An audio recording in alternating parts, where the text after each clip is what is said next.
Let's So go. we're jumping into game one before you go off on one about Tunnel Drill. We've got Carapace for KAMS versus Arrakis Swarm. This was the starting match I believe we saw against Wang ID and Shaggy as well. They both started off on monsters. We've got Carapace on blue coin once again. We've got Arrakis Swarm on red coin once again. It's like we're just like a redo, but there's also Nature's Gift. And let's see how this list by AKELA fares against the double fork-tail power. Are we going to brick? Are we going to brick? No. Okay, Portal could have bricked there, right? We took a risky mulligan. We could have had a bricked Portal, but we're fine. From Cam's perspective, if we remember in the last series, Shaggy had access to this Siri Dash in round one. He could use the Crystal Skull on it, which would then protect it from a lock. Doesn't have that luxury here, Cam's. No Dash available. But does have double fork tail. That is a factor.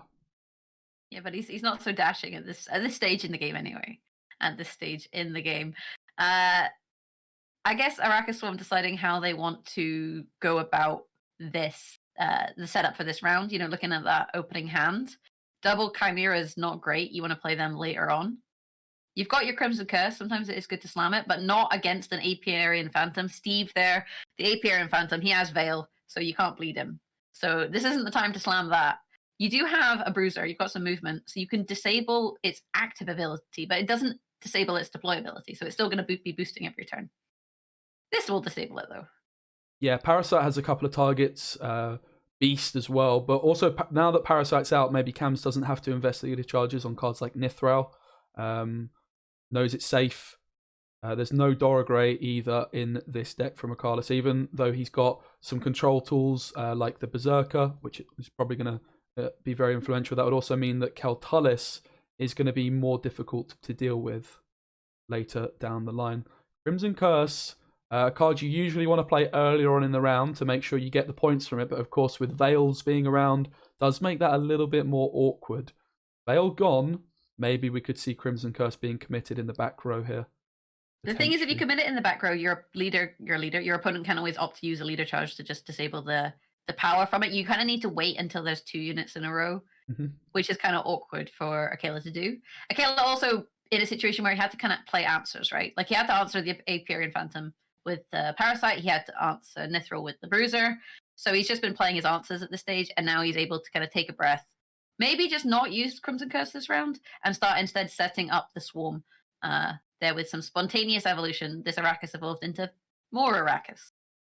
And if you're Cams, you've got the Squirrel, which of course can banish things like an Neuromancy, being the main target. Monster's Echo card, Ardgaith, one of the less popular Echo cards. However, double Forktail, the first one comes in, just shuts down that Swarm. But that's a big investment. Okay, it's only a 4 provision card, but that is one of your biggest and most impressive cards in this matchup. I think in this situation when you can't necessarily play your dash in round 1, you want to use the opportunities that you can, to shut down the Swarm. With that said, though, AKELA now having an opportunity with 2 units on the row with that Forktail to play the Crimson Curse. Cam's then using 1 leader ability to protect the Forktail, but not the Nithral and the Acorn. Meanwhile, Knickers came to the party, and AKELA swarming in a very different way with those Ekamaras and the Doggo. Yeah, Knickers just being a card that adds that extra tempo in round 1. Particularly good if you're going second and you're looking to win the round, potentially on even. Portal is a card. Now remember, it's not going to be a 14-point tempo. It's going to summon one of the 4 provision cards for 7, and then a couple turns later we'll summon the other one. So it wouldn't be enough to get AKELA ahead here. Crimson Curse is just going to finish up this Nithral, but that is going to be all the value it will get because of the Veil used from the leader.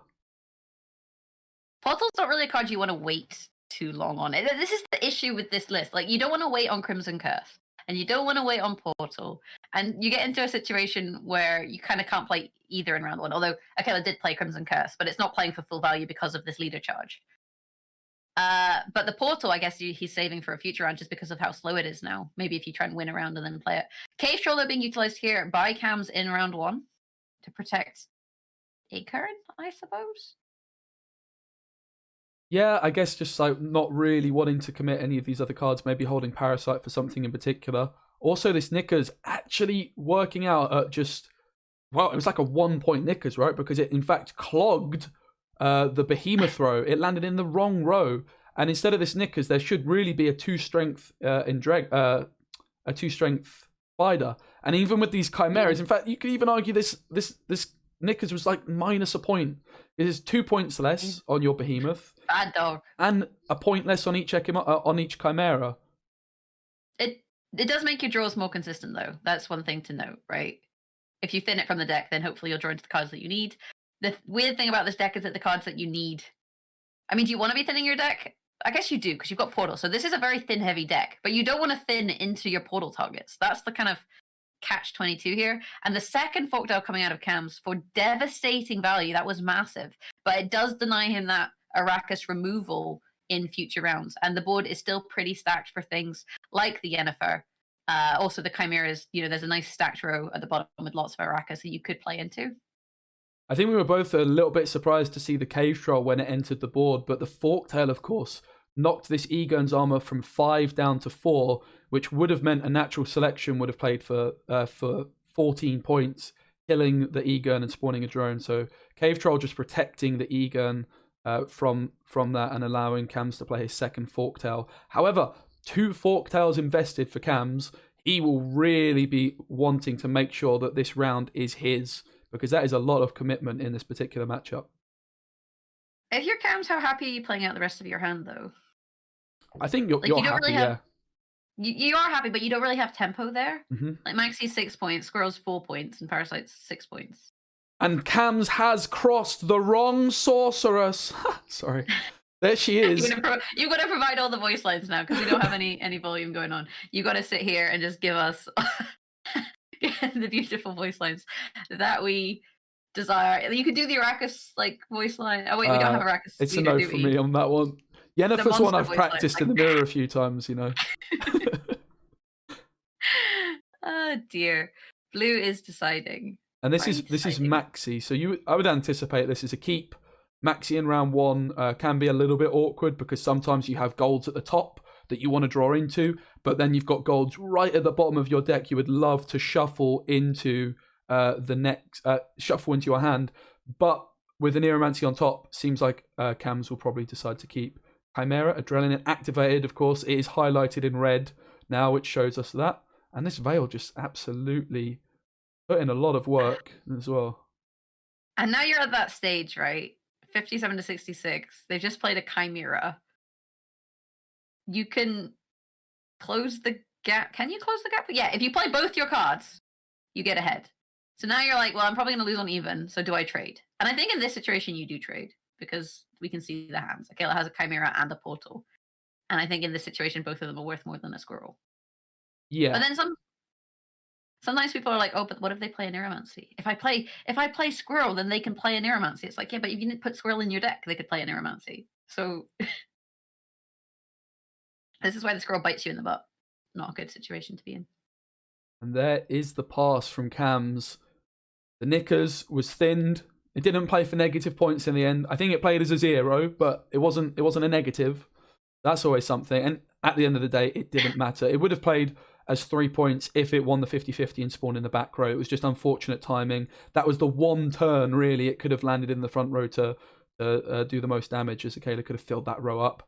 But Portal's still available. It's great to see a few tweaks of these traditional decks. I'm really happy to see someone bring in their own spicy decks.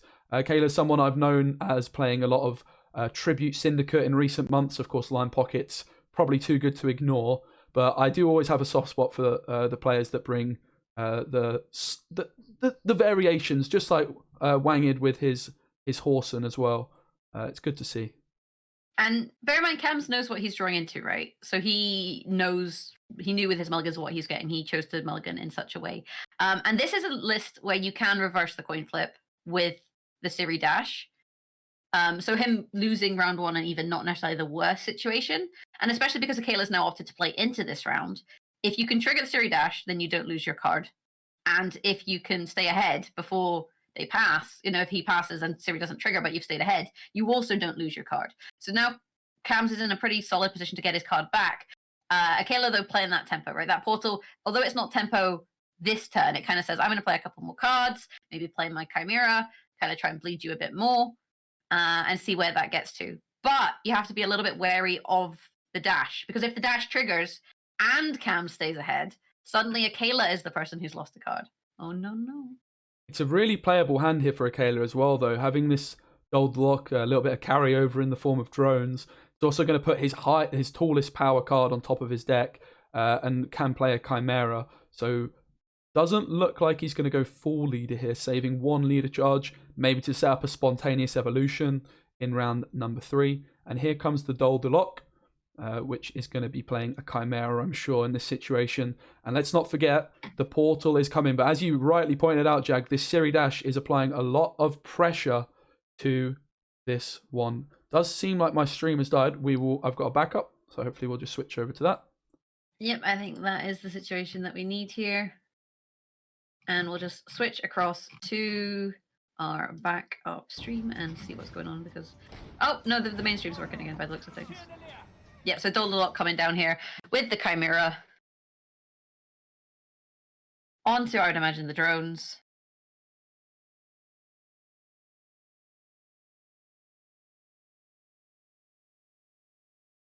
Okay. I think we've got a little bit of an issue with the stream, but it sorted itself out, guys. Apologies for that. We've got... it is AKELA's turn, I believe, here. It does take the passes. Portal is going to come out. Siri Dash will go through here. And Kelly's going to deal 2. Beast is going to grow by 2. Doesn't have a pass here. KAMS has to play another card. And also the Doldalok carryover is available. So all we missed, I believe, there was Doldalok was gone from AKELA for a Chimera. And then he decided to pass came up with an Neuromancy. And Kelly from an Nero, right. That's where we at. So, Osro and Spores versus Erden and Chimera, plus whatever you draw into. That's more or less where we're at. So it's not the longest of rounds. We also have an Osro, but it does seem as though there was the opportunity there for KAMS to invest one of his leader charges, potentially, chat is correctly pointing out, to maybe deny that pass happening. He could have allowed his Siri Dash to go through without playing a card, or forcing AKELA to play another card and fight for that card advantage if he invested in his charge. So maybe KAMS, he is known for being a player that plays quite quickly. Maybe he might regret that. Maybe he could have slowed down a bit and seen he could have used a leader charge to deny a pass. Or it's BM if he wins. That's the thing. If he wins, then it's just BM. But let's have a little look at the hands. We've got Imlerith's Wrath, Osro, Neuromancy, Adrenaline Rush, and Naglfar Taskmaster. For KAMS, just practicing my card names. And then we've got Chimera, Erden, Natural Selection, Neuromancy, and Von Talisman for AKELA. Who's got it? Is it going to be close? Place your bets. Well, the good news for KAMS, the bad news for KAMS is he no longer has this last say. So if he managed to resist giving that last card up in the last round and invested a leader charge, then his Ozeril could have been the card he played last, which would have made Uridan a lot worse. But of course, having a hand that's got an Adrenaline Rush as well, Uridan is just going to be playing for a lot of points no matter what. And also the carryover from Doldalok should not be underestimated as well. Will we see the Griffin or a spontaneous? It is a spontaneous. This, I think, AKELA knows KAMS has a lot of options for toll things, right? Like he's got the Endless Wrath, for example. So you want to just play wide. And spontaneous is a really easy way for him to play wide. It plays into his natural selection. It plays into his Chimera. Yeah. All in all, it's a pretty happy situation. And like if you're AKELA, you just sit on that Erden. KAMS has an Adrenaline Rush. So one of these is going to be a 16. Mm-hmm. Or one of these is going to be a 16. I think this is the thing, because the wee doggo, the Wild Hunt Hound, is growing every turn. So if you AR that, you're playing into Erden. And if you AR the Osril, you're really, really playing into Erden. So there's no winning move here. You just hope that Erden is not a card, but Erden is a card. And there is the Adrenaline Rush, of course, setting up this Wrath, which can be devastating, but it's not going to be doing too much against the Arrakis Swarm. AKELA has Bone Talisman available. Natural Selection would sort of commit him to resetting one of these cards. Purifier's not doing much. A devastating 7-point Imlerith's Wrath versus, I would say, a devastating, 20-odd point Erden? Maybe slightly less. The dog's growing, isn't it? I don't know. Anyway, you can play Natural Selection here. Just chill for a bit, see what happens. Wait and see what KAMS tries to do. 37 to 28 at the moment, but that Erden is a huge swing. The natural selection and the Imlerith's Wrath not doing much. Is it a big enough swing? It's honestly going to be closer than I first anticipated, but the last, say, Uridan, Cam's not been able to secure that card advantage. AKELA's just held on to this Uridan as long as possible and maximised the amount of points. It's always going to get value against Keltalis, and it makes a 6-point game in favour of AKELA getting through the portal. Not quite Fish Flappers, but almost Fish Flappers deck. So I'm happy with that. So that will update the score to 1 point to AKELA versus 0 points to KAMS. That are good on a certain coin on that coin. So I'm not particularly surprised. I'm actually very surprised to see his Symbiosis going second. Usually, Nature's Gift, I would say, is more, at least my understanding of a deck that goes first, being able to TA Dunker. However, in saying that, he is also playing a deck that has double Circle of Life. So it can't be too bad going second to get that carryover. And of course, this seems like a matchup that KAMS would want to play. He has Veil on Dunker, which is not going to be able to be locked or poisoned. Poison being the main one here, but also the Dryad's Caresses and the Veil potentially off Shaping Nature can be a real pain for these Nilfgaard poisons. So I can certainly see why KAMS has decided to try and find this matchup. Dunker's not a bad invo target, though. That has to be said. You know, you can't lock it, you can't poison it, but you can put it in your deck and boost up all your cards. Actually, maybe it only hits Squirtle cards. It probably only hits Squirtle cards. Yeah, so it's not a great invo target, but it's not a bad invo target in that you can deny it that way. And you also have options with damage, things like the Slave Hunters, for example, combining that damage with potentially some other things. I'm not sure what other damage he has, but you know, there's some other ways of finding it. And that was a very quick response, Nature's Rebuke. Yeah, no messing around there at all. Of course, what you ideally would like to do is set up a Treant on the board before you get the Death Blow, because then it's going to boost it. So could play a different nature card like a Circle of Life or something like that. I guess also KAMS doesn't want his Circle of Life buffs to go onto this Dunker. As you mentioned, it could be a somewhat decent invo target, and that would just play further into that. So getting Dunker out of hand, and you would imagine just going to be a couple of simple circles. Lots of nice targets. Pavco probably being the most ideal buff, but then again, there's no 5 strength removal, so I don't think KAMS will be too upset with Fova getting boosted up to this, because she's starting to look like a bit of a forest protector on her own. It gives Fav a lot of tempo. You know, that's the thing, is Fav adds 2 points to whatever you decide to pick with her. So having her as a 6-point body suddenly means that if you want to go for a bleed, which very often people against Nilfgaard do, that having a thick card like that to play in one turn can be the difference between staying ahead and falling behind. So it is worth kind of noting that point. The Circle of Life, you know, you want to have 3 strength, really. Ideally, you want to do 3 points of damage, like a Artorias Vigo, and then pick your target. So fortunately for KAMS, AKELA's been like, don't worry, I got you. Circle me, daddy. That's basically what he's saying right now. And AKELA could have gone for a Emissary here and buffed up this Sergeant out of the range, but obviously that the double thinning on the hunting packs, too good to turn down. And even if he did take this Emissary, the Vigo would still be well within the range of a Circle of Life, removing it. So didn't really seem to be worth it. If you're KAMS, you'd be very surprised, I think, if you don't see another Circle just killing one of these engines.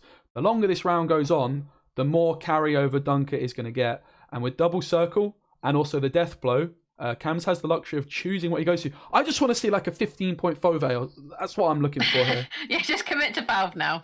Let's go for it. She's our favorite. Oh God, that was terrible. It could have been worse. Actually, putting the points on the Forest Protector, the Dunker buff going onto Pavco. So unfortunately, we're not getting our 15-point Valve. Yeah, this pass, 16 points needed for KAMS. Of course, Dunker can be clicked for an extra 3 points. We've got leader charges, which will play for 2. We do have Forest Protector being able to play a Rebuke, I do believe. There was a Rebuke to begin the round. So yep. I think there's a few ways of doing this for KAMS. See what is decided for. So opting for the thick valve from all those boosts onto another Rebuke.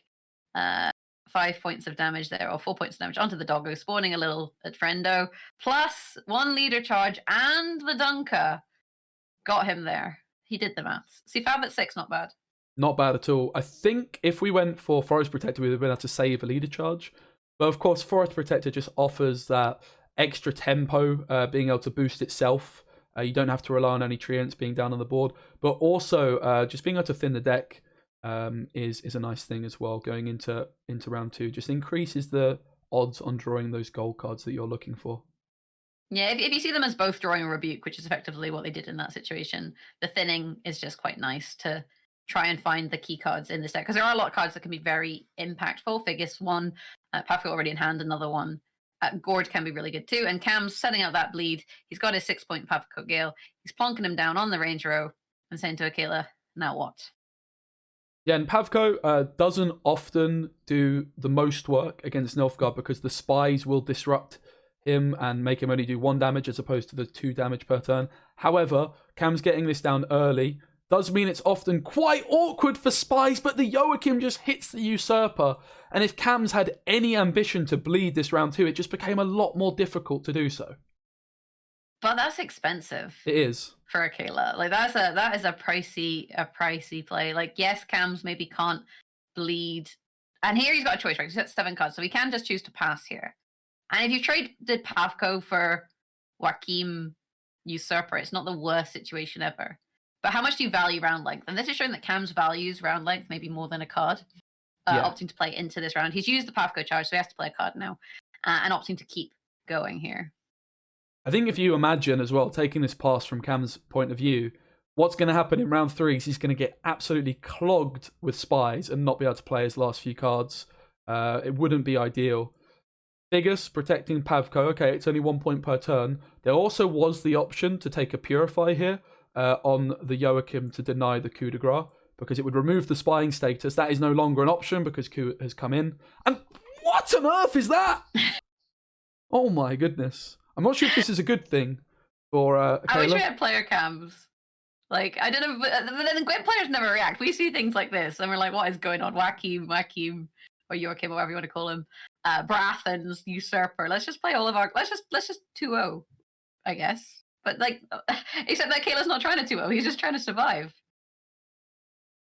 And KAMS is just, I just don't know what you're supposed to do from this position. Like, it's very unlikely you're ever going to manage to get your card. But at the same time, you want to get some more juice from your opponent, which, I mean, you've already got the Usurper and Brathens as a bonus. It seems like overkill at this point. So then you maybe just want to trade bad cards, right? Like, I think you're still happy playing Tempering here, for example. You know, what's Tempering going to do in the final round? Not that much, the same as it does now. But this way you can at least get another card out of AKELA.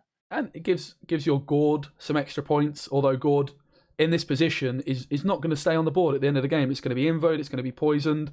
Of course, in this position, KAMS trying to bleed the Masquerade Ball up, but with all the tempo that AKELA added, it means that KAMS is not going to have last say. He's going to be down a card. AKELA will play first in round 3 in this position, but will also play last, which means invote on Gord is a very real possibility, or poisons. Do you just play a sad informant here? Like, you know, what do you do if you're AKELA? You don't really want to play leader. They're on 4 cards, but you don't really want to play leader because you're that far ahead anyway. You'd rather keep leader for the final round. So opting for the location instead. There's nothing good. I was going to say there's no good bronzes on the board for your spy. So opting for the location, play the Viper Witcher, bleed the little Temperate dude and get the assimilate value. And Kieran coming down here to lock, I would assume, an assimilate engine. Yeah, I'm quite glad we didn't see the Alchemist come from the location, because we yesterday saw some pretty frightening situations with Alchemists yesterday, with like Joachim's being stolen and all sorts. Just going for a little bit of wholesome clog. The Treant, of course, is going to be on top of KAMS' deck, just making his mulligans a little bit worse, and meaning that he won't be able to cycle his deck as much. KAMS, 3 gold cards in hand. Does he want to try and trade one of these gold cards for a good card of his opponent's?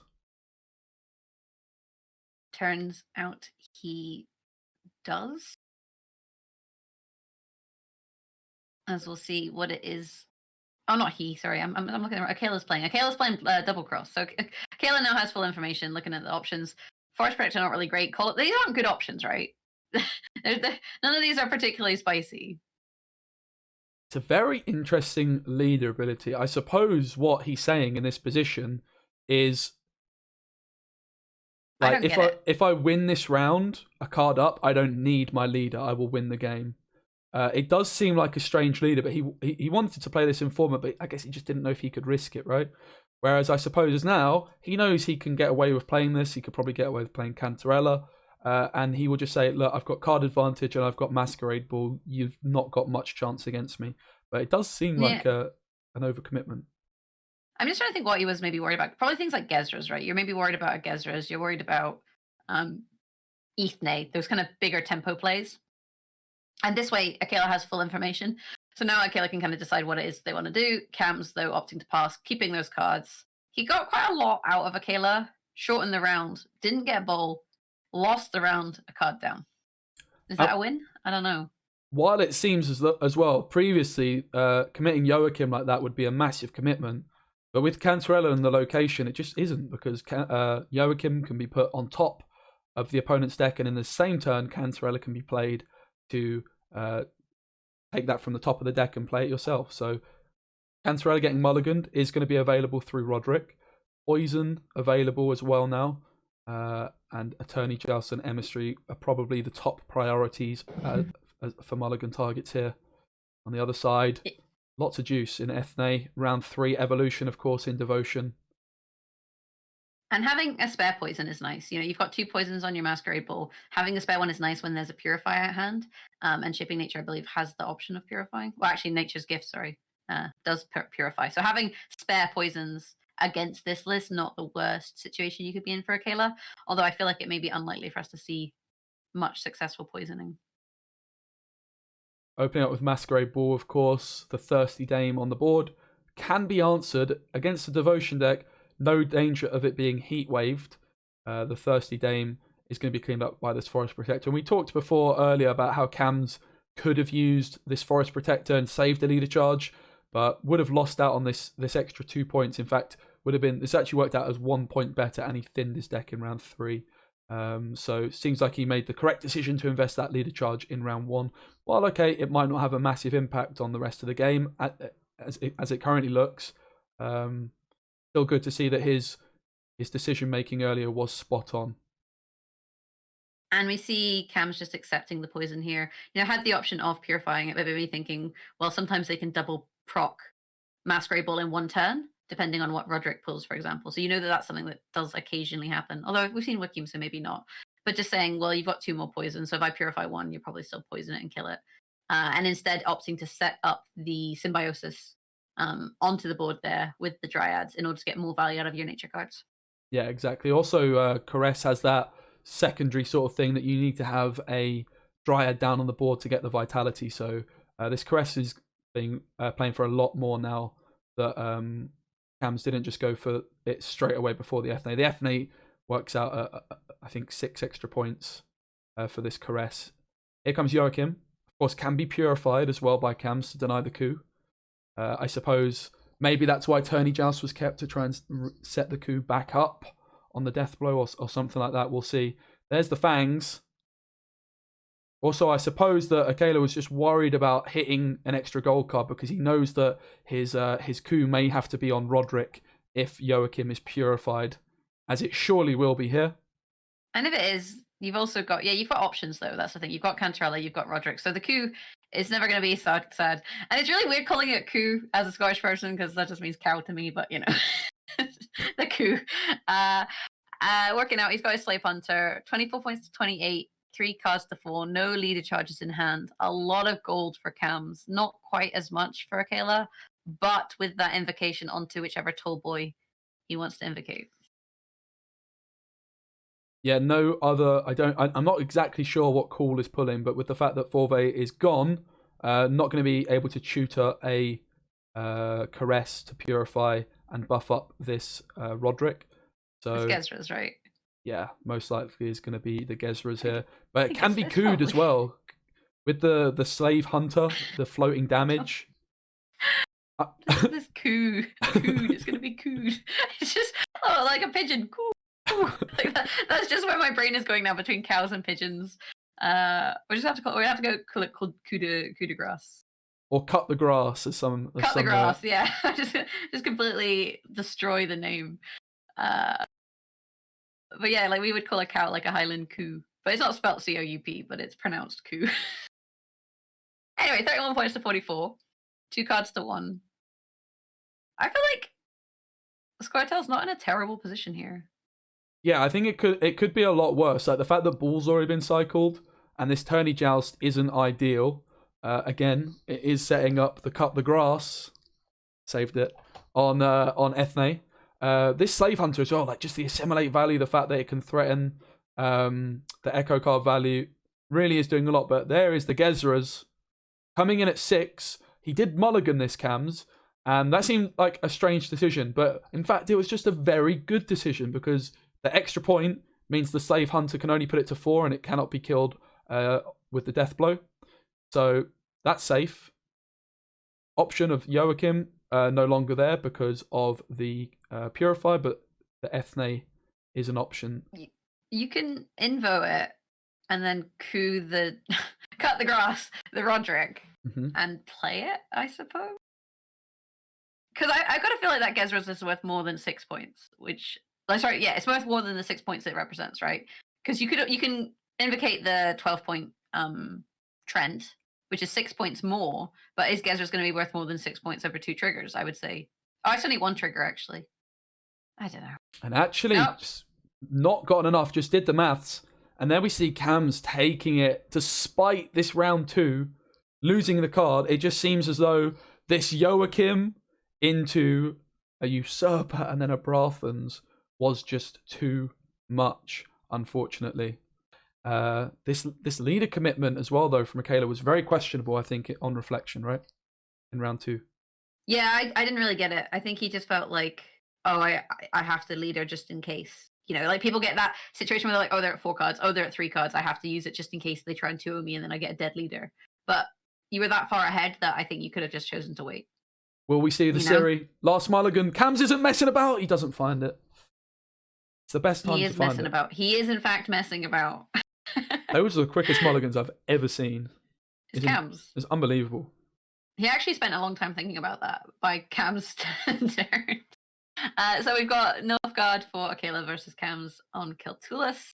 It's not a bad situation for Keltulis because there are situations where they play a lot of cards, you know, things like the Vigo and stuff. But on the flip side, KAMS plays units on your side of the board, right? So KAMS can manipulate your board state, which is not necessarily what you want to happen. Yeah, this Siri round 1 can just be so influential, especially with Crystal Skull being the only way of giving her Veil. Of course, the Defender was available, and there are no locks in this particular Nilfgaard build. We've seen sort of 2 approaches, one with the Slave Hunters, one with the locks. This is one with the Slave Hunters, which is the more common on the ladder for certain. I guess it just depends on what decks you're planning on banning in why you sometimes see the locks. And there's a bit of a sad Tourney Joust, it has to be said. I guess. Like, you brought it down to a 1. But unfortunately, Parasites in Nithril, that does mean that KAMS has boosted that right back up to 7. So you might think, oh, you know, I'll whittle it down and maybe I'll kill it. But you're playing against Keltulis. So they likely have like an Adrenaline Rush or a Parasite or a Pact or something along those lines that's just going to boost that boy back up. AKELA with the Nausicaa Sergeant, and then KAMS just jamming cards as he does with the Wild Hunt Hound, utilizing that dominance to start to grow that Ice Dog into a big boy, best boy. But every dog has its day, and AKELA has the hunting pack on board with the doomed Nithril for thinning. It's great to see these Wild Hunt cards really making an impact. One of my first decks I ever played in Gwent, Nithril, one of the first cards I ever crafted premium. Just such a powerhouse when he can't be answered. And then these Hounds at 4 provisions, just a staple in these Keltulis decks. We recently got the Ice Troll buffed just this month, where that's now 4 provisions, but it can't even get in this Kelly deck. Such is the power of the Hounds in at 4 provisions, just putting in work. No more Noon Wraiths, just Hounds for days. They're just doing a job. Phantom as well. I love Wild Hunt cards. I have to admit, I've got a bit of a soft spot for them. Yeah, if only Frost were good, right? Wild Hunt cards are good in spite of Frost, I feel like is the current situation with them. But KAMS having a wee look at in his deck with Maxi, trying to maximize what it is he's going to draw. and AKELA playing that Slave Hunter, trying to get some damage on the board. That Nithril, though, is playing for points this round. Like, yes, you didn't find Ciri, but you could find Ciri later. And because AKELA can't really do anything about the Nithril, it's just jamming so many points. And it's not something you even want to poison, right? Poison against Carapace is just sadness. Yeah. Like, they have the antidote. They have the vaccine. It's all over for you, pretty much. Oh, does seem like we might. Please, no. Not like this, chat. Fingers crossed. No, not like this. Can I get some fingers crossed in the chat? I don't know how you would do that. Well, I hear from the future that it's a short DC, but do not worry, they will reconnect. So I'm gonna alleviate the stress. I know that people maybe would like the suspense, but it turns out that it's all good. It's all good. We continuing. So we got some passes going into round 2 there. I believe Monsters won the round. Yeah, I got so stressed by that disconnect. I'm like, who even won that? Yeah, Monsters takes it. So KAMS didn't have to do much. The Nithral just put in a ton of work. Obviously, not only 2 points per turn, but also answering engines. However, certainly in a round that seemed that comfortable would have been the perfect time to try and get Ciri Dash card advantage. Could have won on even, but didn't have access to the card, of course. Yeah, and at the moment, it doesn't even look like Ciri Dash is here. The 2 mulligans available, though. Can we find a Neuromancy? Can we find Ciri Dash? Yes, we can. Or yes, we can, I guess I should say, as KAMS mulligans into the Neuromancy, giving him access to the Ciri Dash should he wish to find it or play it. He's got the Cave Troll. He's got Keltula, so he's got a lot of the tools he needs. And he's got Ciri Dash. The man is hacking. However, there is a Purify and an Invo on the other side, so the defender can get Purified, and the Dash could get invoed. We might just see the Invo snapping this up now. It'll be interesting. Poison as well could be an approach, because this is one of the few cards that could be poison, because the Veil is not going to be an option. Just takes the Invo. Seems sensible to me. Will we see AKELA manage to use the Dash later on? It's ultimate BM. AKELA's going to just play it. Anything you can play, I can play also. And the thing is, he's got Joaquin, right? So now what does Joaquin pull? Joaquin pulls Ciri Dash. Pulls a very tall Ciri Dash. Yep, there it is. And this is that's it. Comes. And the thing is, it plays against Keltulis as well, because now your opponent has that extra unit, so they can't even try and maybe Keltulis it. They don't have good ways of dealing with the Dash. I don't think Endless Wrath. I'm not sure if KAMS is running it, but definitely not viable when your board is so short. Here comes the Cave Troll. Probably just going to get replied to by a poison, really, because a lot of the time what you want to try and do with the Cave Troll is bait a poison elsewhere, and then they'll be forced to purify the Cave Troll. But in fact, AKELA has the luxury of just using this Cupbearer as a follow-up poison. But I guess that kind of proved me wrong, because KAMS just uses a leader charge, which is now going to force AKELA to purify. But remove the poison.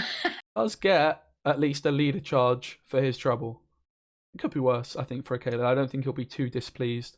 But here we go, second leader charge. And in fact, we're going to go for the Wrath instead of the Purify? Is it enough points? Yeah, he's got the room on the Wrath because of the double charges with the Wrath onto Ciri. So just removing that threat. Putting space between AKELA and KAMS with this bleed and saying, you are not playing my own strategy against me. That is not how this works. I cancel you, Nilfgaard, and everything that you stand for. Yeah, so of course, just to confirm, because it's confusing for myself as well, even just then I got a bit confused. There is a poison on the Cave Troll. However, the Veil means that more statuses cannot be added. So a poison would not do anything. It would just basically rub off. It would bounce off and do nothing. So Cupbearer being used as a Purify instead, removing the poison, the defender status, and the Veil all at once. Which means that if you want to poison it again, you're going to have to apply 2 poisons. AKELA, though, realizing that this isn't an easy gap for him to climb, and utilizing, I guess, just Squirrel there. We've seen Leader come in, hitting the Squirrel, banishing the Anero. We've seen KAMS purify the Joachim to deny coup value. Also, AKELA knows that Squirrel is just waiting there for the coup to banish it. But it is getting to that stage in the game where AKELA needs to be very careful about when he commits his Masquerade Ball, and if he ever does. Of course, would have to Roderick for it and find it. But there is a risk that KAMS could just apply a lot of pressure. The Spies nullifying the Kelly, though. Yeah, Keltulis at this moment, just a wholesome 9 points. Like, this is the thing with Keltulis. If you don't get to Keltulis your opponent in the way that you want to. It's still, you can play it on the melee, not on the melee, on the range row for 9. So it's not too bad. AKELA 21 points to 31. So KAMS, especially with the 3 points on the Aperian Phantom and his cold breath, he can afford to kind of play into this round a little bit, play the 4-point natural selection, potentially opt to trigger the Aperian Phantom and saying, you know, now climb this gap and take the pass. But no floating the charge. Well, there's the Roderick, and it does find the Masquerade Ball or the Usurper. What will be the decision here from AKELA? Cannot cycle this ball guaranteed. Of course, coup into Roderick would need to find another Aristocrat gold card, which I'm not even sure he possesses, because it's round 2 Usurper, not an Aristocrat at this stage. KAMS. Now starting to look like Kelly could sneak a little bit of value, maybe. Squirrel's not doing much. And we do see the Kelly in the front row, which will, I believe, kill a spy. But it's only a 1-point spy. And it threatens, right, to get points for later down the line. Yeah, it's a threat, because it means KAMS can pass now. He's not going to be jamming any more cards onto his side of the board. So if AKELA wants to play cards, he has to play cards on KAMS' side to do it. Cantarella is going to fish whatever's at the top of KAMS' deck, which isn't controlled, because you don't have your location. There's Coup de Grace, which if you play may get squirreled. And then there's Experimental Remedy.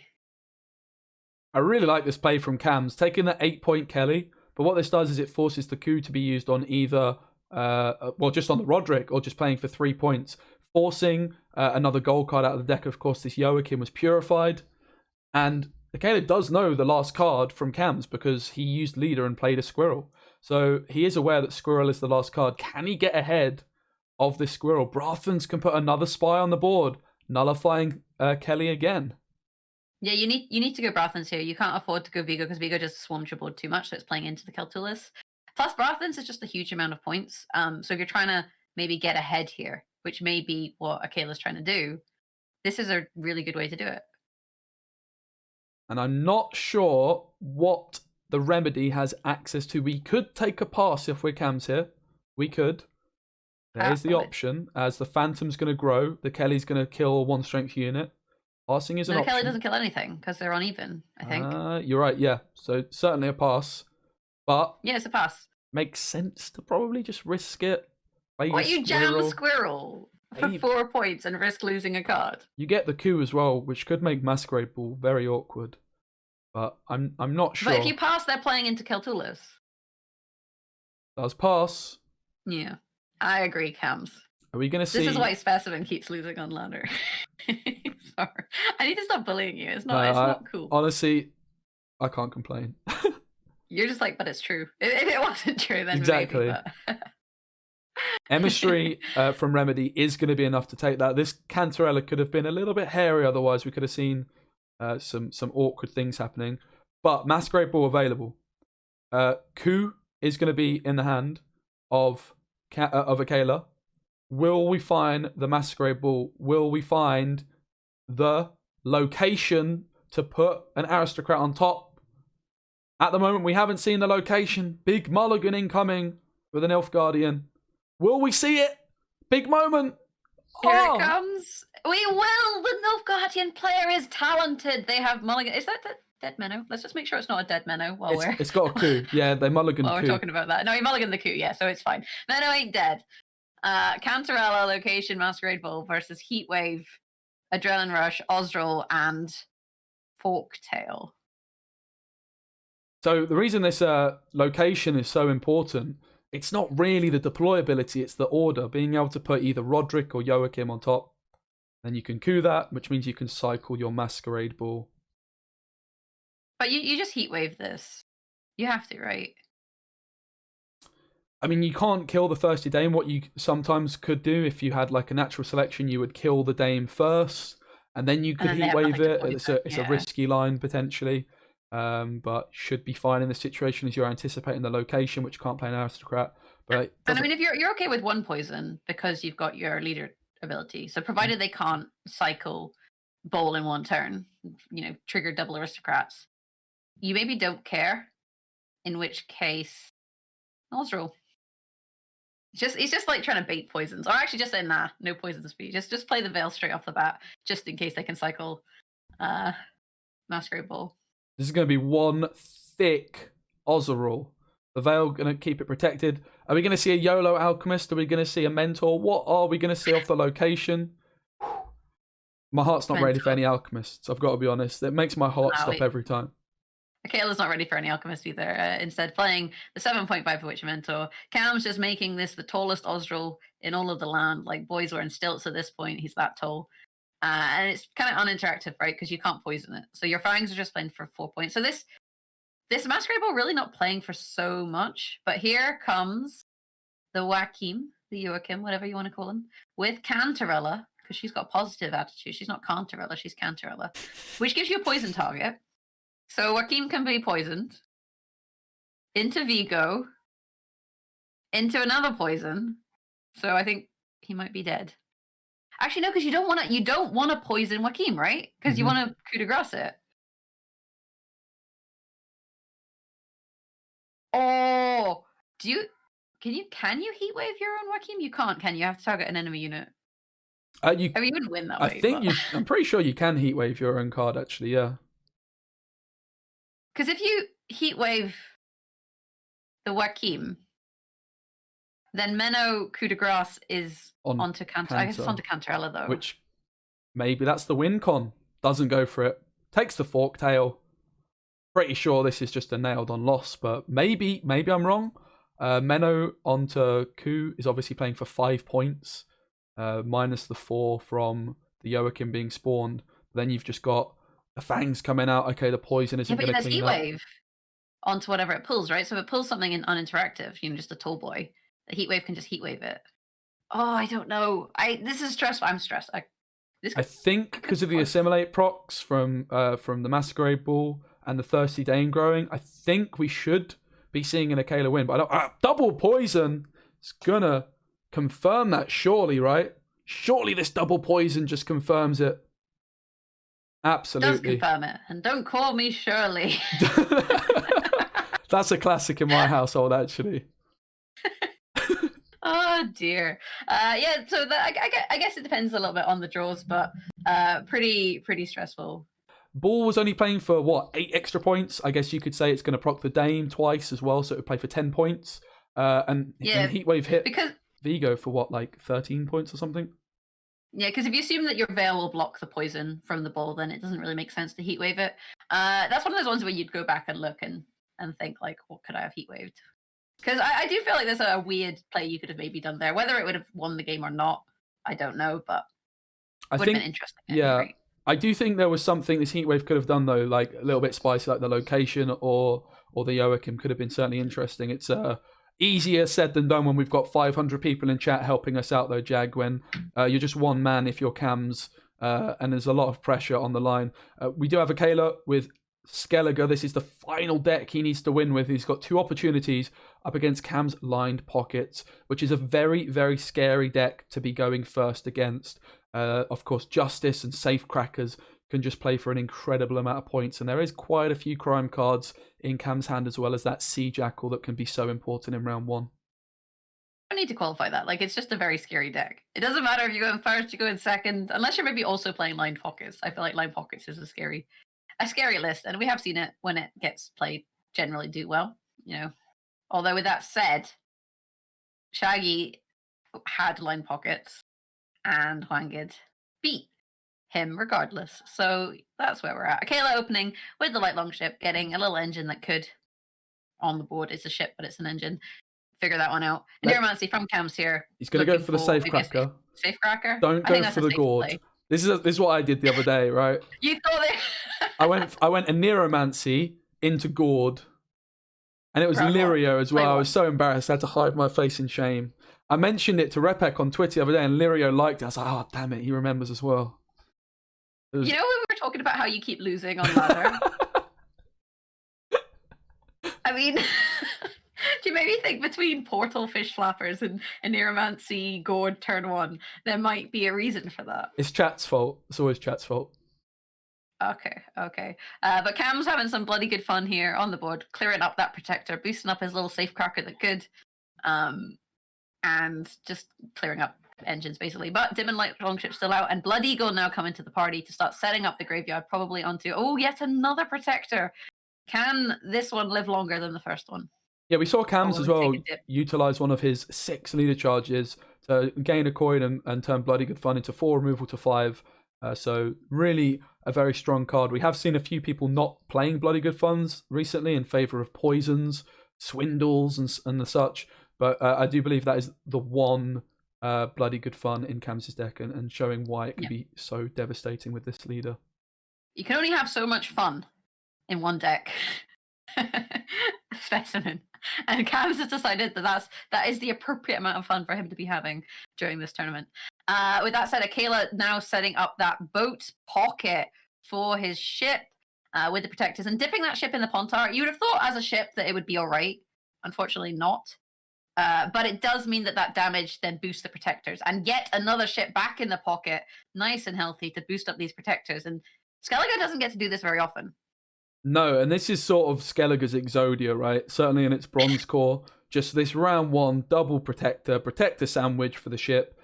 Each ping you use with the ship doing 1 damage to your opponent, while also gaining 2 points on your side of the board. Speaking of sandwiches, the Tunnel Drill has a Crown Splitter sandwich to make short work of the Protector sandwich. It's now like an open sandwich at this point. He's got the 1 Protector. It's very it's like cuisine. Now I've got an open sandwich. It's very trendy. We're gonna deconstruct our sandwich. That's a big commitment, Jag, this Tunnel Drill, but it's put KAMS in a position where he's ahead on even and has a very flexible hand. It's not that easy to deal with this drill either if you're the Skellige player here. Bear Witch is going to deal 3 damage. The Berserkers are only going to be dealing 1 random. The Raiders got an order.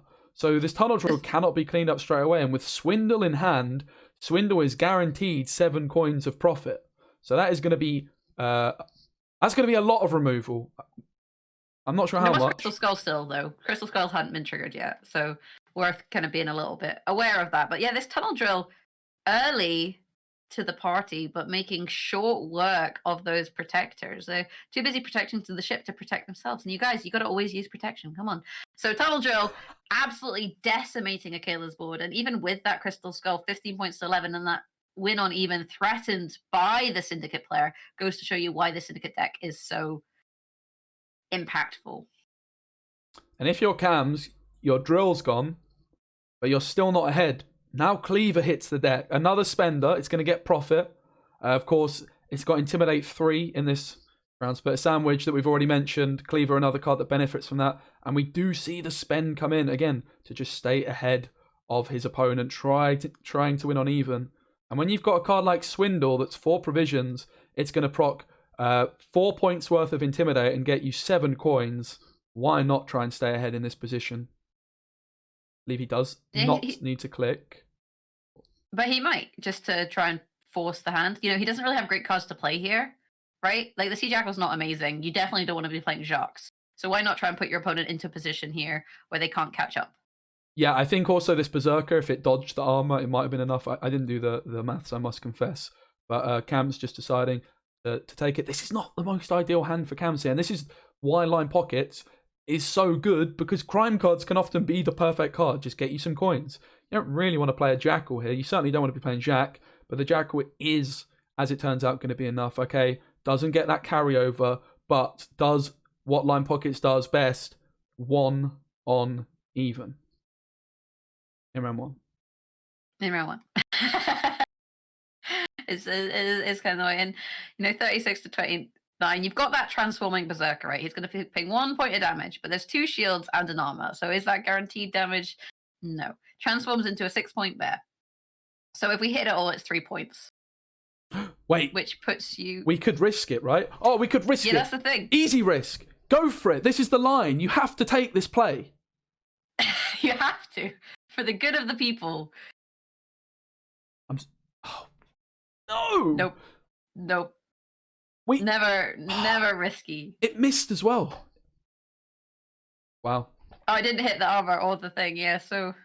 Yeah. So it could have offered Cam, I guess in theory, KAMS could have taken this pass, right? Because then he has a short round 2, where like the Veteran doesn't go through, the Herald won't transform to the 3rd evolution, And also, like, I mean, look at this hand. If this was a short round 2 here, KAMS would have a Nero, Jacques, Gord. So maybe the risk just wasn't even worth it. Even though the risk kind of would have paid off, maybe KAMS could have just punished it anyway by passing. Yeah, but we want some around. spice. Like, no, it's not just about KAMS. You know, it's not just about KAMS and AKELA. Think of the viewers at home, the people who wanted to see someone take a risk and hopefully not have it fail miserably and throw the game for them. Your KAMS, you've got a single fist tech, which is looking a little bit awkward. Decides to keep it though. You've got a Neuromancy though. Does just pass. And you're dry passing, so the single fist deck is fine. AKELA though playing his Raider, setting up his graveyard a little bit more, going down a card against Syndicates into round 3 without last say. Yeah, and this decision to not take this second mulligan by KAMS, I think, is a really interesting one, because what he's saying is Skellige's going to have to go first. They're going to struggle for proactivity, and if I manage to find my second fist tech, I can just play these fist techs and stay very uninteractive and make it incredibly awkward for the Skellige play. They're going to have to go first. Skellige could then Syndicate can just use a fist tech, and they're going to have to go play another proactive play, and they just don't have an abundance of those sorts of cards. I'm not convinced in this situation KAMS is going to play any interactivity for a little while, right? He's got double fist tech, he's got Dip in the Pontar, he's got Heat Wave, he's got a Neuromancy into probably something uninteractive. I guess like the Redanian comes out at one point, I suppose. And that's what Syndicate does best. It has, as a faction, this massive advantage. Its biggest advantage is the fact that it's got this bank of coins that cannot be interacted with. So when you're in this sort of position with Syndicate, you just want to hold your bank, make it as nice and full as possible. Of course, Line Pockets does one better than that as well by having the extra 5 charges, 6 charges in fact, that you can use. So looking like a very difficult position for AKELA to be taking this one. Even if you're over profiting as KAMS, I don't really think it matters. Like, you could probably just take this fist deck and just waste all those coins. Might not have a big impact on the final outcome. Yeah, because the problem that AKELA has at the moment is the damage from Herald is going to go onto this Redanian, which you can rethin. You know, you can bring it straight back out with the coins. So that's the thing. Like, you could just say, well, let's just over profit, not really care too much about my coins, because each coin that I'm not gaining is denying so much value from AKELA that it's almost like you're spending them in some way. Because otherwise you have to spend here, right? If you're not going for that strategy, you have to do something that spends or something that doesn't profit. There's not really a good Heatwave target. There isn't a good Philippa target. And you don't want to play Gord or Jax. So then, yeah, you may as well just play the Fist Tech, poison off the Raider, get that 6 points of value, lose out on the coins, but not care because you're playing an uninteractive deck. Yeah, ultimately you can spend these coins, sure, but you're gonna get removed by the leader ability of AKELA, by the ice, by the Bear Witcher, of course, things like that. So in fact, okay, you're over profiting, but if those coins you're just going to spend on a card that you're going to boost up and it's going to die anyway, you're not actually losing out on anything at all. And for AKELA, it's so awkward because like you Blood Eagle the Redanian, it comes back, so you're not really getting value from the Blood Eagle in that way. If you play Warriors, you're pinging the Redanian, which likely comes back. And then KAMS has Heatwave, so KAMS can continue to just be an uninteractive friendo. Potentially Heatwave, something big that comes off the Iced or the Raider or what have you. Allow the money to sit, and all of AKELA's damage is going on to this Redanian that's going to come flying right back out. Yeah, and Heatwave as an option for KAMS still, just to stay even, just continue to be annoying and uninteractive. You would imagine that's just going to be a classic KAMS snap of the Heatwave onto this 6-point Raider here, as just staying uninteractive. He's learned from Spyro, of course. Spyro famous for teaching people the value of uninteractivity. It's a bit of a meme we like. So clearly KAMS has been keeping up to date with the videos and been watching them. And the Heatwave, I would be very surprised. I'm surprised it's taken him this long, Jag, I must confess. Not sure what Neuromancy's doing. I guess the consideration is if you don't... well, Neuromancy could be Philippa, so maybe you're thinking I'm going to steal the Raider and then use the damage against you onto, say, your Herald or something like that. So getting a little bit more value or bang for his buck. But in doing that, you are spending, but then I guess you have your Line Pockets abilities. You still have 5 charges from that, for example, but you can't quite get back up to 9 in that way. So you've got to kind of think through these options a little bit. And I love to see this rope from KAMS. I joked about it, but it's great to see that he's just making sure he's, it seems like the most logical play, but there's definitely other considerations to come into it. Really just trying to lower the amount of value that the leader can get. But from AKELA here, like, he's got the Blood Eagle now. He could just take a slow approach, put a bronze card out on the board. It's going to kill the ship again, no matter what happens, because of the Herald as well, right? And it's not good because look at his leader ability. Like, look at this Blaze of Glory. You don't have anything to hit.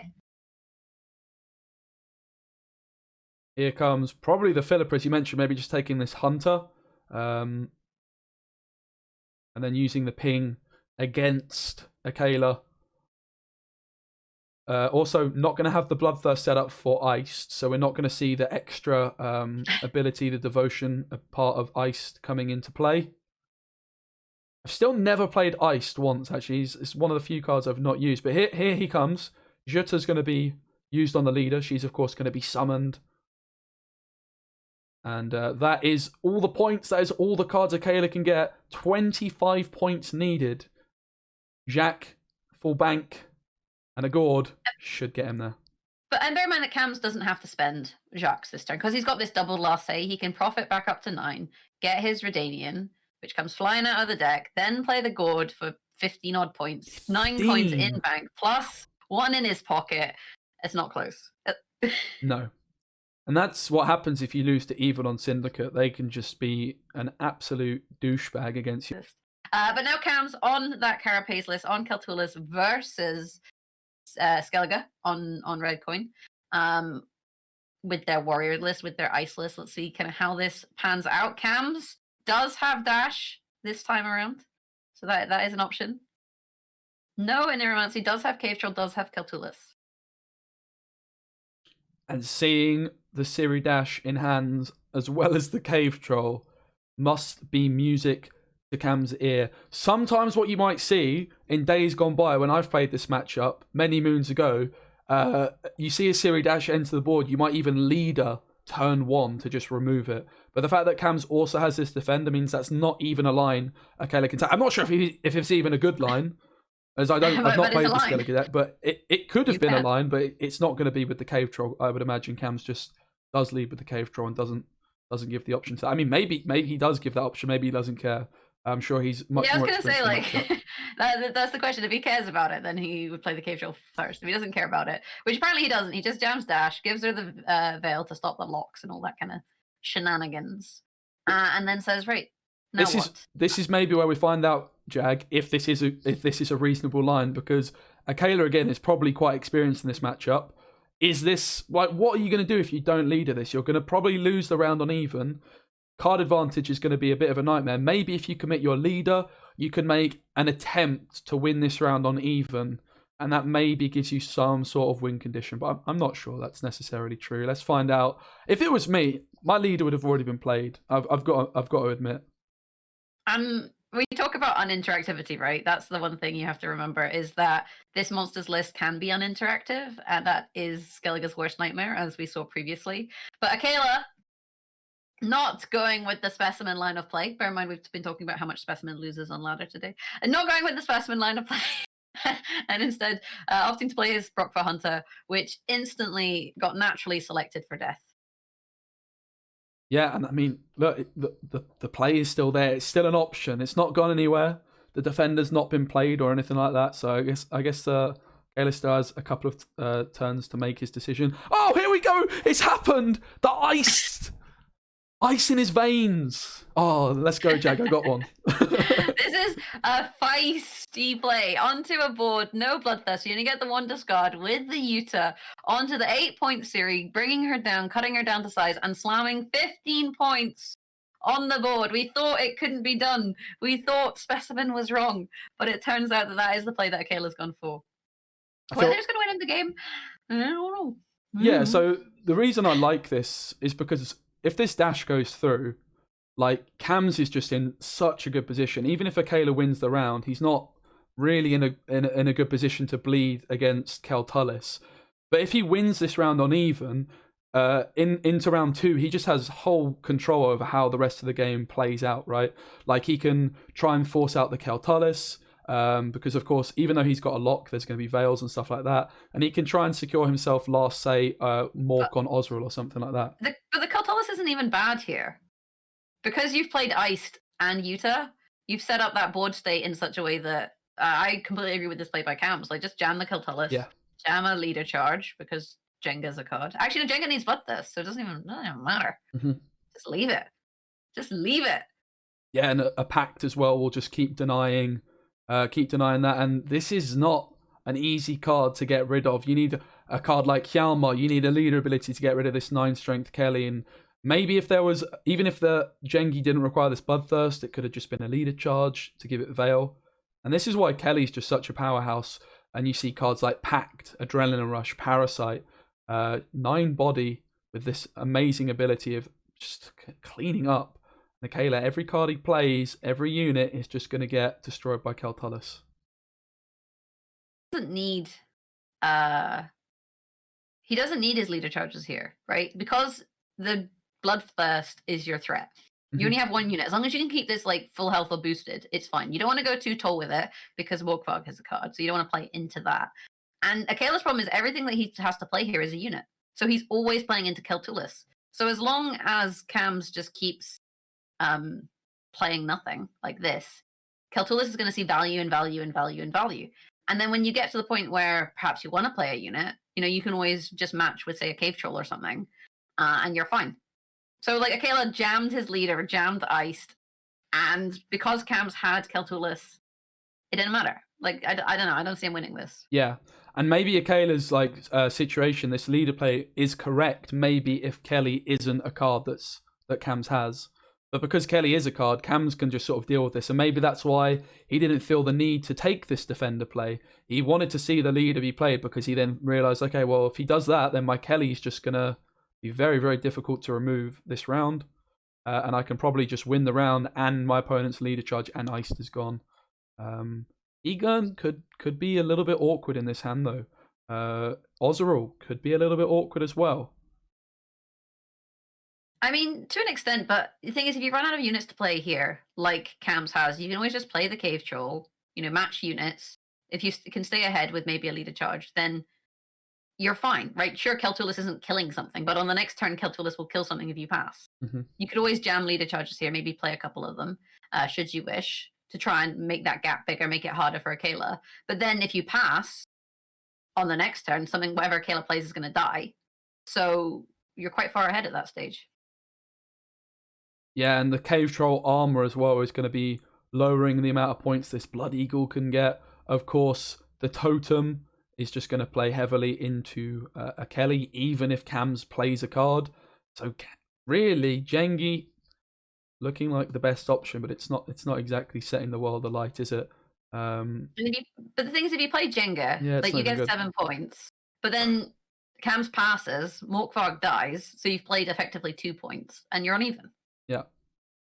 So AKELA is just scuppered. To put it politely, AKELA is scuppered. Yeah. It's an awkward situation, and KAMS just has a god hand. He had the Siri, he had the Cave Troll, he had the Kelly, the Phantom, the Egon, just full of good cards. Even the Pact just came in massively. It was a massively important card to have access to, as it turned out, to keep this Kelly alive and ticking. And it's a very awkward spot for AKELA to be in. And the thing is, KAMS doesn't really need to even play here, right? Well, now he does, because, see, round 1 Harold, round 1 Iced, round 1 Harold, like, resurrecting this little Ancrate Marauder, like, you put more units on the board. I guess at this stage you have an out, but you've put 4 units on the board, so KAMS can just play this Icon for 13 points, burn one of your units, and then just be like, well, guess I'm in the loser brackets final. It could be possible we've got another Marauder off Blood Eagle. I don't have the deck list handy, so I can't double check. I was wondering if we were going to see that Marauder. Maybe get the random damage kill the Egon, could have been good.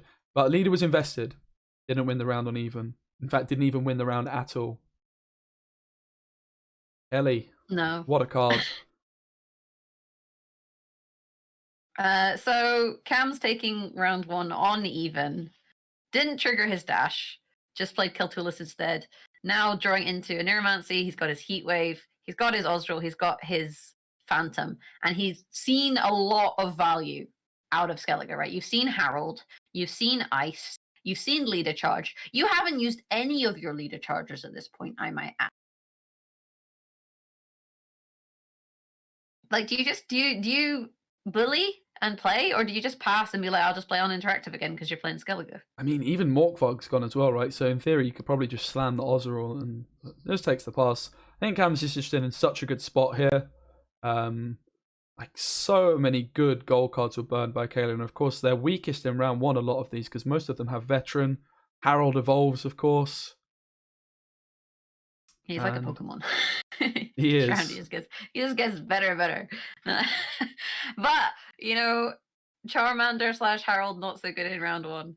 But here we go into our draws. So, Forktail, Squirrel, Doggo. We've got Wild Hunt Hound. Meanwhile, Raiders and some Witchers there for Skellige. There's Maxi. The famous round 3 Maxi. For maximum value. I stole that one off you. You said it earlier. I don't think it counts. Yeah, it doesn't count. It doesn't count. But there is an opener, right? Like you've got the totem, so you can play on proactively as a Skellige player. But KAMS then plays Nithril with the Leader Charge, just so you can't lock it, you can't kill it nice and succinctly with Skjordal. It's all not so good. Yep, so Nithril, early card to be played, of course. The longer the round goes on, the more points this gets. And Nithril is really just the underrated card. I think a lot of people don't respect as much in this deck. Maybe I'm sure pro players do, but I think like lower down in pro ladder and on the ladder I've seen, this Nithril can sometimes be just as much, if not more, as a threat as Kelly, depending on the matchup. It just gives so much control. When combined with cards like Phantom and Natural Selection, it can give you a lot of removal range. And the Nithril, again, just synergizing fantastically with cards like Pact and Adrenaline Rush as well. You would just expect it to be able to be kept alive. I don't think Nithril's underrated. We've seen Nithril in every Keltulis list. Like, it's not like, some people are like, nah, it's not that good, I'll take it out. Like, the Keltulis list is basically established. And if you go off-piste and add, like, something janky, then you're probably Specimen. Like, at that point, that's probably where you're at. The thing is, for AKELA, you're kind of damned if you do and damned if you don't, right? If you didn't make that iced play, then you just lose on even, and they gain a card. If you do make that ice play, maybe if they don't have Keltulis, you can sort of win round 1. But you're still playing a deck that has so many units versus the list that can play uninteractively. Make a really tall boosted unit, deny your Bloodthirst, and make your life kind of sad. Here comes the Phantom to accompany his friend Nithril. Leader Charge as well, just to make sure it's safe from the Skjordal as well as the Raider. Of course, could use the Phantom to kill the Raider, but it's going to work out for more points to just let this Phantom get 1 point per turn. Looking forward to this Maxi finisher, potentially. Why would you play Maxi finisher? Why not? Why not? And it's awkward for AKELA because there's so many damaged units that the Caddock can't even heal everything, right? You've got that many Witchers plus the Fanatic that you can only heal 2 things. So you've already got max value from that. Skjordal, you're just going to damage something and maybe hope that you can enable Jenga. But the Leader Charge, I believe, puts that back up to 5.